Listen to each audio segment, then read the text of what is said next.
Hello, everyone. Welcome back to EvoReal Talks, and I'm Jessica Side. And I'm Matt Side. And today we are continuing our celebration of Black History Month.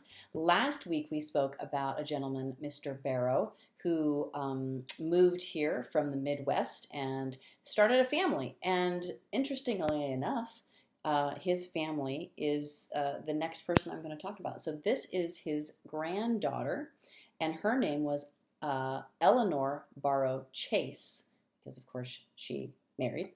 And so I'm going to read this about her because I think this is pretty wonderful. Born at the end of December 1918 in Spokane, Eleanor Barrow Chase was the third generation of her family to live in the growing city of Spokane. She attended Lewis and Clark High School and Washington State College. She graduated magna cum laude from Whitworth College in 1941 with a bachelor's degree in music. A gifted operatic vocalist, she shifted gears when she married James E. Chase, and some of you might recognize that name because we're going to talk about him next week.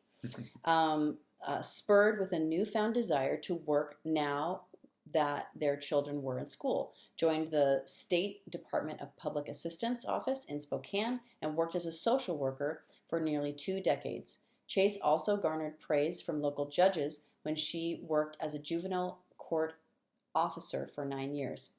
Chase was appointed the first woman of color to the Board of Trustees for both Whitworth College, her alma mater, and Eastern Washington University in the 1970s.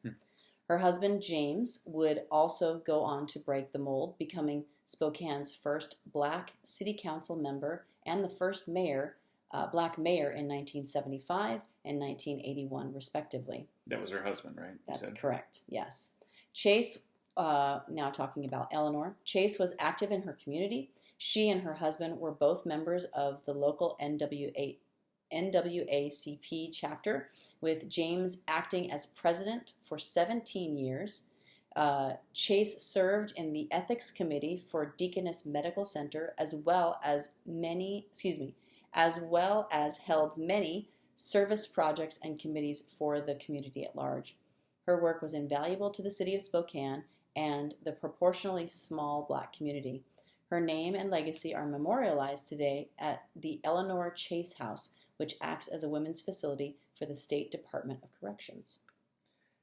Do you ever read about people like this and just wonder at how they can operate at such a high level for so long? You know, I think of both of these individuals, and we're going to talk about her husband next week, but I sometimes think how, I don't know, I marvel, really. No, actually, you know what I think it is? As you get older, because when you're younger, I remember being a teenager and looking at people in the Olympics and going, well, obviously they're so much older than me.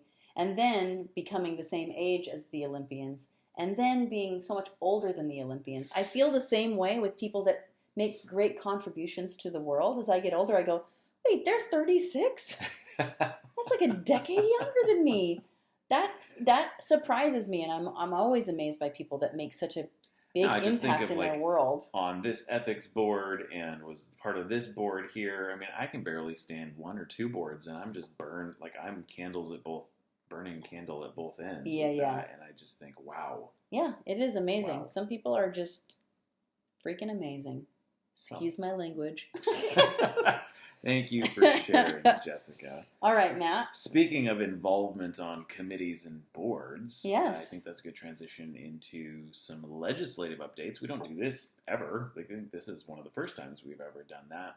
But I am on the Washington Realtors Legislative Steering Committee, and so our wonderful government affairs team is always, this time of year when the legislature is in session, we're tracking hundreds, and I'm not even kidding, over 200 bills that impact housing, not just total bills, but bills that impact housing. Jeez, that's a lot. Many of them, as we've moved into this phase of session, have kind of died and never gotten out of committee, but now there are bills that are out of committee that are now into different levels.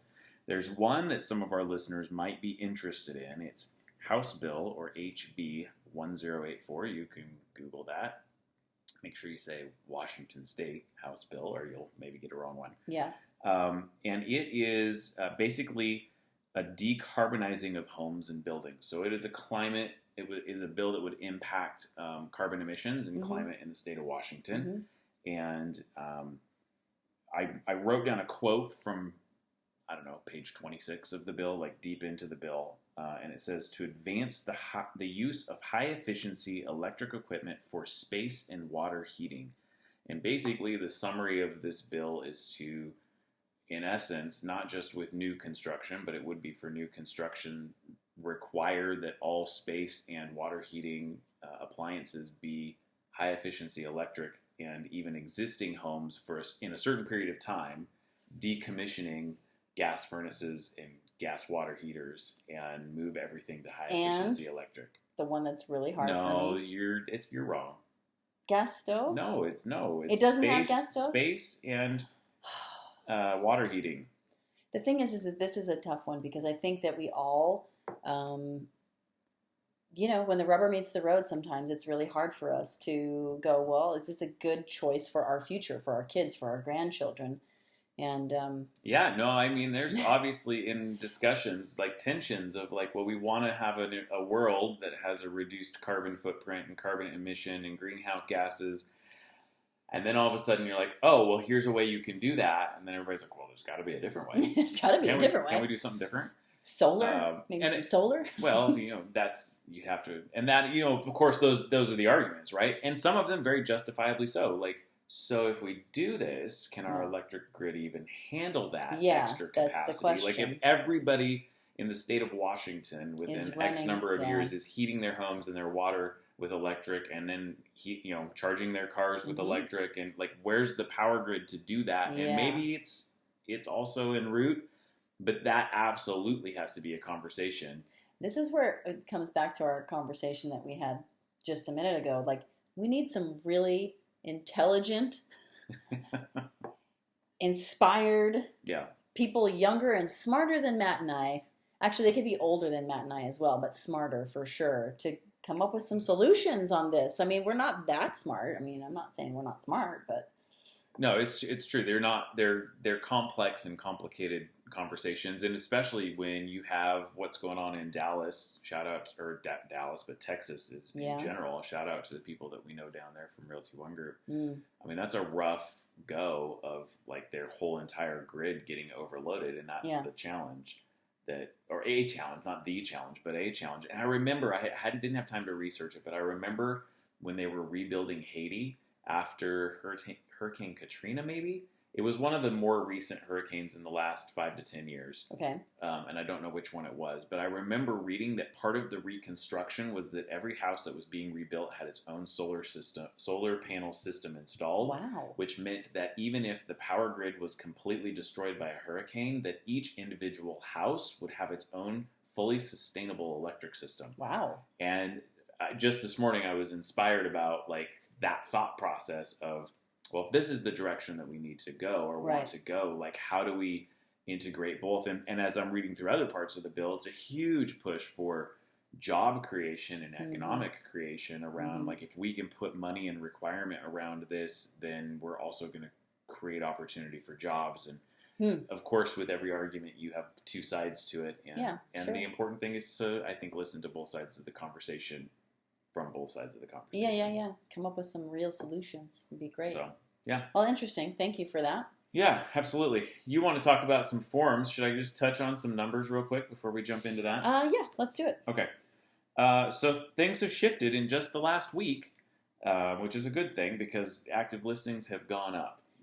Yay! Is that the first time? I don't know. I don't know. I mean, it feels like it's just been going down and down and down. Active listings move every single day. Can I say One thing something? that's true, though, is I try to pull those numbers on the same day every week so that it's as consistent as possible. Right. What do you have to say? Here's what I want to say. I was talking to a lender that we work with, Tony Byrne, and he and I were talking about that we maybe need to change our verbiage because we keep talking about low inventory, and I think it's scaring a lot of people, especially sellers.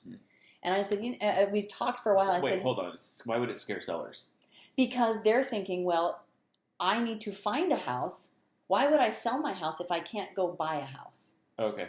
So that's a scary prospect for people to be homeless unless you're moving out of state, right? Sure. So I think a more accurate statement would be, because we've talked about this, we've talked about the fact that year over year, 2019 to 2020, we sold almost the same amount of homes. Almost the same amount of homes. So how can that be if we have low inventory? It's not low inventory. It's fast inventory. That's good. That is a really important understanding. It is fast inventory. And so those people, and we've talked about it before, who are consistent and persistent and are there every single week looking at houses, not getting discouraged, being persistent. If you put in one offer and it doesn't go again. Those are the ones who are getting the houses. And that speaks very much to median days on market is still 6 days on our market. And what's interesting to me is that our inventory jumped from, I think it was 183 last week to 297. So that's a pretty significant 1 week increase in active listings. Still a pretty low, 0.36 months of inventory, but part of that is that the average sold in the last 12 months was around 780, I think, 781, somewhere in there last week. 831 is the average if you go 12 months back from today. So what's happening is the average number of sold every month is also going up, which makes your active inventory feel smaller. And so that's a great nuance of identifying that it's fast inventory. It's not like there's no houses selling. It's just that they're not sitting around. Yeah. I'm going to say this. We are going to do a class, so watch for it on our Facebook page. It's going to be coming up, I believe, on March 9th, which is a Tuesday. Hope this is right. And I think that our subject is going to be not just being a first-time home buyer, but actually being a seller who needs to buy. Sure. And we're gonna do it. It'll be an online class. You can register on Facebook. Tony Byrne will be there. Stacy Sampson on our team will be there. And so I think that if any of you are interested in that, watch our Facebook page. It's EvoReal.com is our, EvoReal, EVOREAL. If you go put that into Facebook, you'll find it. And that should be happening here in the next few weeks. So. No, that's really good. A couple other quick nuances. So not only did our active listing inventory go up, but pending listings went up by about 200 as well. So that tells me that stuff is still moving quickly, but if we look at the closed volume for February or March, we should see an increase. And of course, year over year, March, April, and May is going to be an increase because COVID was last year, shut stuff down for a few months there. So yeah. The median active list price, $425,000, but still the median sold is about $326,000. So things are continuing to move up, and that's what happens in a tight inventory market like this is people keep pushing the prices up. It's good. Jessica, I think we should jump into some real estate stuff. What do you say? I think that would be a good idea. So I have prepared some information about a really, really important form that anytime you are going to sell a house, you are going to have to fill out.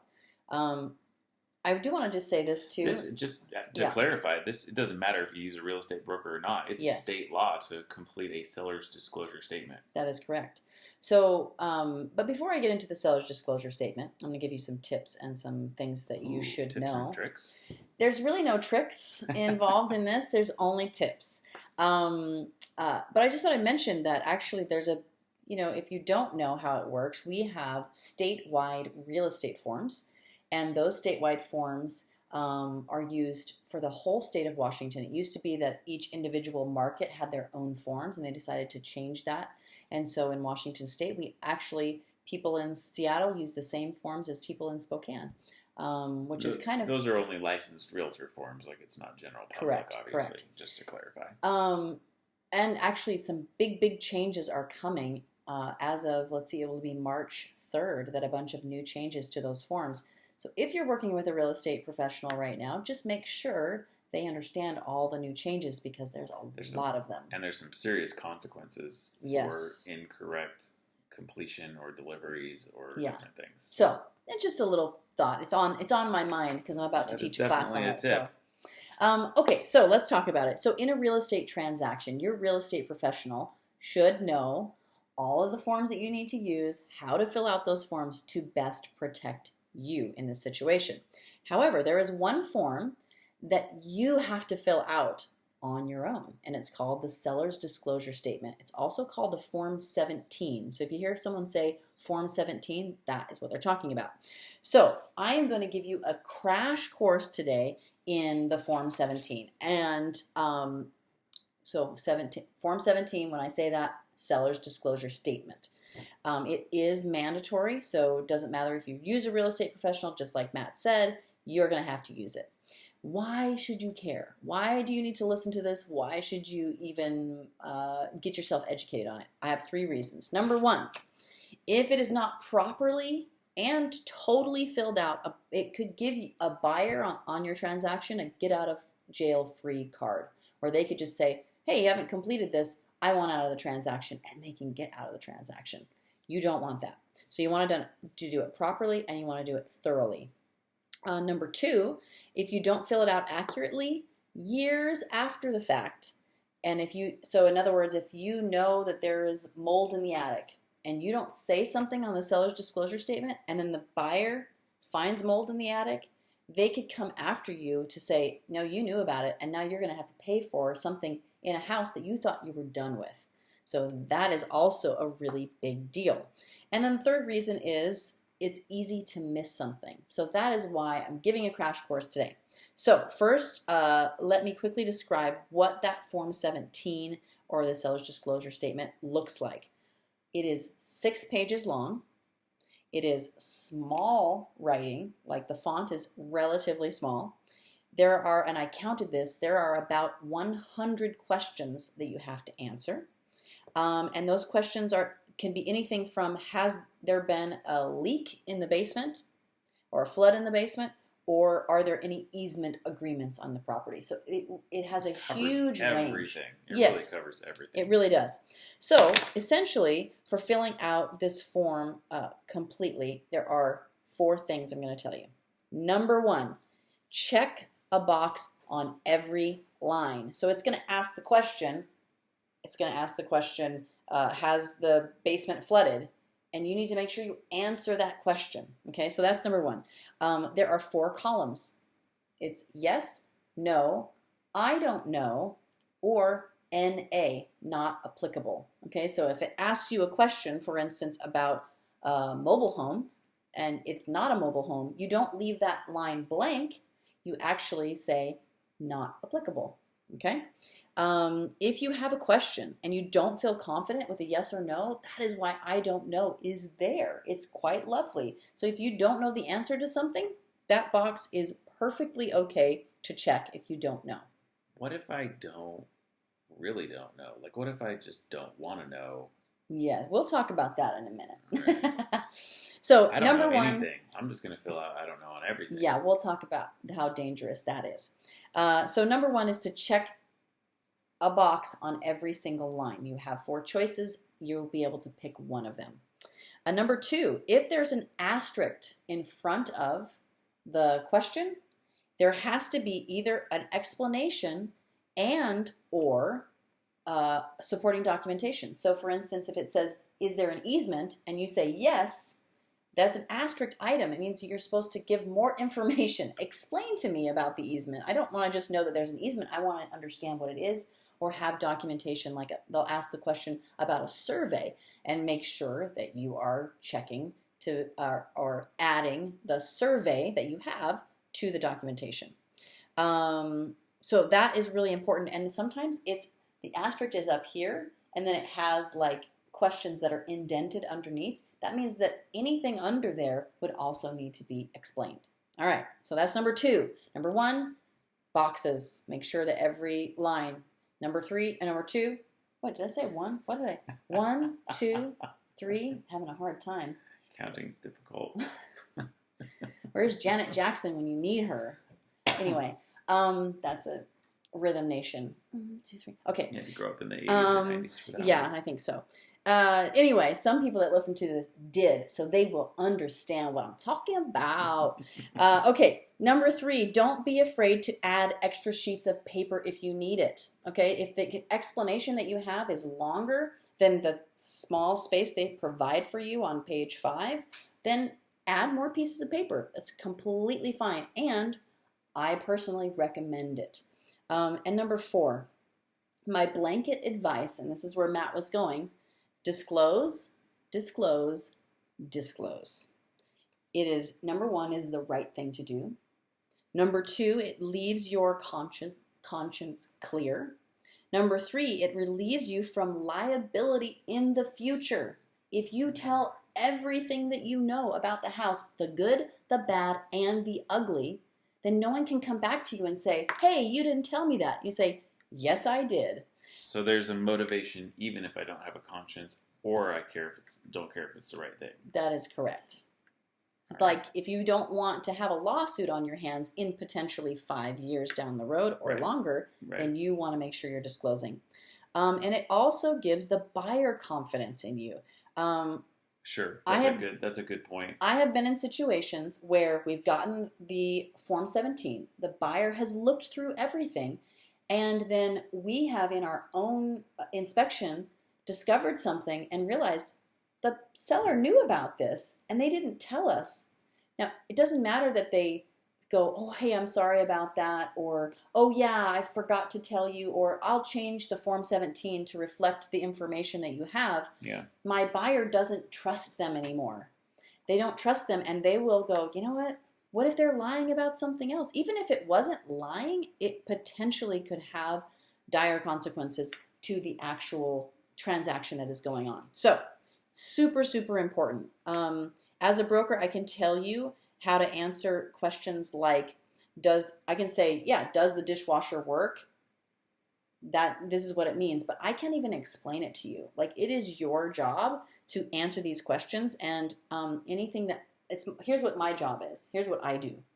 I make sure you complete it. Like, I make sure every box is filled out, and I make sure that every asterisk is explained, but I don't know if something has happened, so that's why it's really important that you as the seller understand the form, be as brutally honest as you can possibly be, add extra pages if you want, because it will protect you in the future.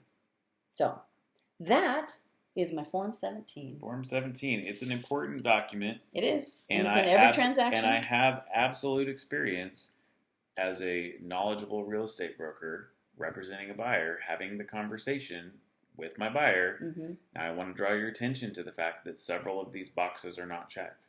Yeah. You have an option here, buyer. Yep. We can go back and say we want that information, or we don't have to. And if for some reason down the path of closing you want to get out of this, you technically have not received a completed Form 17, and we can give our notice. Yeah. And I have had buyers say, well, I don't really care too much about what they didn't tell me, so we'll just hold that ace up our sleeve. And the reality is, there's not a doggone thing that seller could do about it because they did not give me a completed Form 17. Yeah, that's Period. part of the requirement. So the get out of jail. I mean, it's a good monopoly. Like, you do not want to give that to a buyer. You want to lock them in and only give them the contingencies that you agreed to, not a mistake.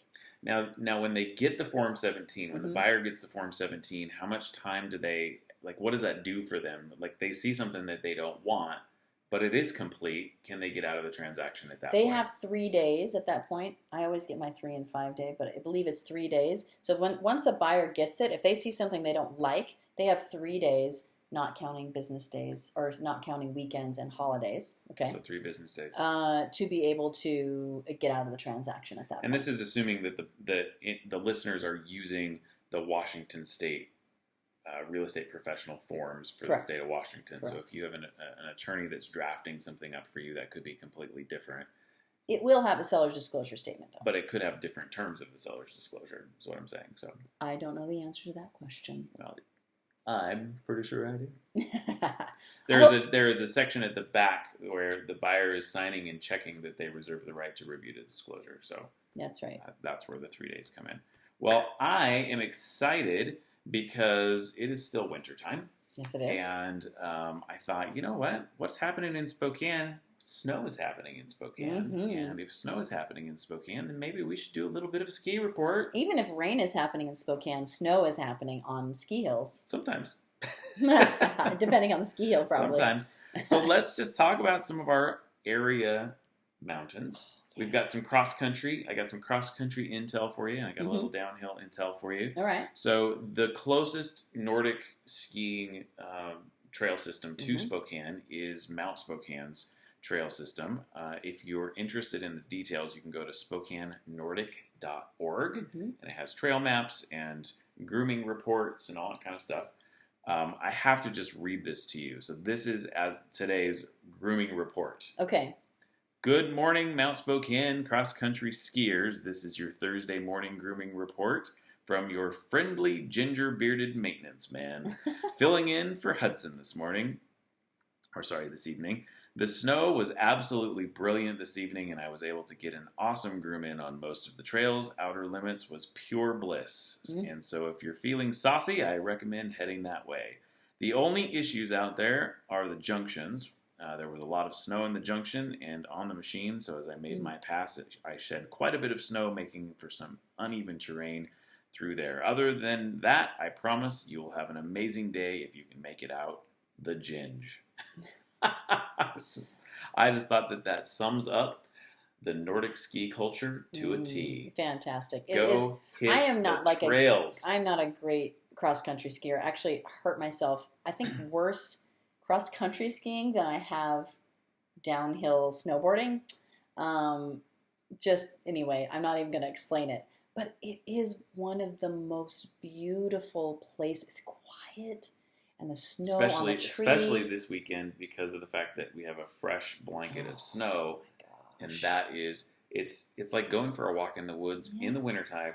But the snow creates we've talked about it before, an anti-sound. I know. It's not just quiet, it's like opposite It's amazing. of sound. I love it. 4th of July and Lookout Pass both have Nordic ski areas as well. Not as much detail on grooming reports and stuff that I was able to find, but as I go through some of the downhill, you'll be able to kind of get an idea of what's happening in those areas. Gotcha. Silver Mountain would be similar to 4th of July, and obviously Lookout has both Nordic and downhill. So, and Schweitzer, by the way, does have its own Nordic track or trail system as well. All right, let's talk about some downhill stuff. Let's talk about Mount Spokane. Snow depths, we've got 65 inches at the base down by the lodge, and then 95 inches up on the top. That's actually a really good snowpack.